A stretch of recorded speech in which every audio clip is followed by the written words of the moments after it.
इच्छा, हार्दिक इच्छा है। सर्वशास्त्र ज्ञाता जी श्री सूत जी से बोले, हे वैष्णवों में पूज्य, आप सबने सभी प्राणियों के हित की बात पूछी है। अब मैं उस श्रेष्ठ व्रत को आप लोगों से कहूँगा जिस व्रत को नारद जी ने लक्ष्मी नारायण से पूछा था और लक्ष्मीपति ने मुनि श्रेष्ठ नारद से कहा था, सो आप ध्यान से सुने। एक समय योगीराज नारद जी दूसरों के हित की इच्छा से अनेक लोकों में घूमते हुए मृत्यु लोक में आ पहुंचे। यहाँ अनेक योनियों से जन्मे हुए प्राय सभी मनुष्यों को अपने कर्मों द्वारा अनेक दुखों से पीड़ित देखकर सोचा, किस यत्न करने से निश्चय ही प्राणियों का दुखों का नाश हो सकेगा। क्योंकि जब नारद जी आए तो देखें जितने भी प्राणी थे सब लोग अपने अपने कर्मों से बहुत दुखी थे।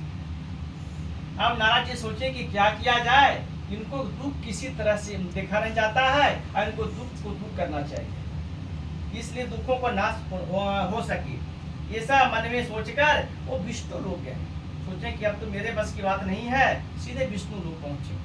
जब वहां गए तो श्वेत वर्ण 4 भुजाओं वाले देवों के इस नारायण को देखकर जिनके हाथों में शंख, चक्र, गदा, पद्म, वरमाला पहने हुए थे और स्तुति करने लगे, हे भगवान, आप अत्यंत भक्ति से संपन्न हैं, मन तथा वाणी से भी आपको नहीं पा सकती।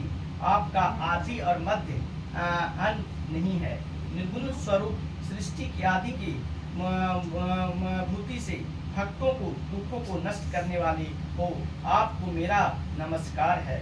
नारद जी से इस प्रकार की स्तुति सुनकर विष्णु भगवान बोले, हे मुनि श्रेष्ठ, आपके मन में क्या है और आप किस प्रकार यहाँ आगमन आपको हुआ है, निसंकोच हमें कहिए। तब नारद मुनि बोले, मृत्यु लोक में सब मनुष्य जो अपनी योनियों से पैदा हुए हैं और अपने अपने कर्मों के द्वारा अनेक प्रकार के दुखों से दुखी हो रहे हैं। हे नाथ, मुझ पर दया रखते हो तो हमें बताइए कि उन मनुष्यों को सब दुख थोड़े ही प्रयत्न करने से दूर हो सकते हैं। श्री भगवान जी बोले, हे नारद, मनुष्यों की भलाई के लिए तुमने बहुत अच्छी बात पूछी है। जिस काम को करने से मनुष्य मोह से छूट जाता है वह मैं कहता हूँ, तुम सुनो। बहुत पुण्य देने वाला स्वर्ग तथा मृत्यु लोक दोनों में दुर्लभ एक उत्तम व्रत है। आज प्रेम बस होकर तुमसे मैं कहता हूँ, श्री सत्यनारायण भगवान का यह व्रत है। ये अच्छी तरह विधि पूर्वक करके मनुष्य आयुष पर्यंत तथा सुख भोग कर मरने पर मोक्ष को प्राप्त होता है। श्री भगवान का वचन सुनकर नारद मुनि बोले, उस व्रत का क्या फल है और क्या विधान है और किसने यह व्रत को किया और किस दिन यह व्रत करना चाहिए, विस्तार से हमें आप कहिए।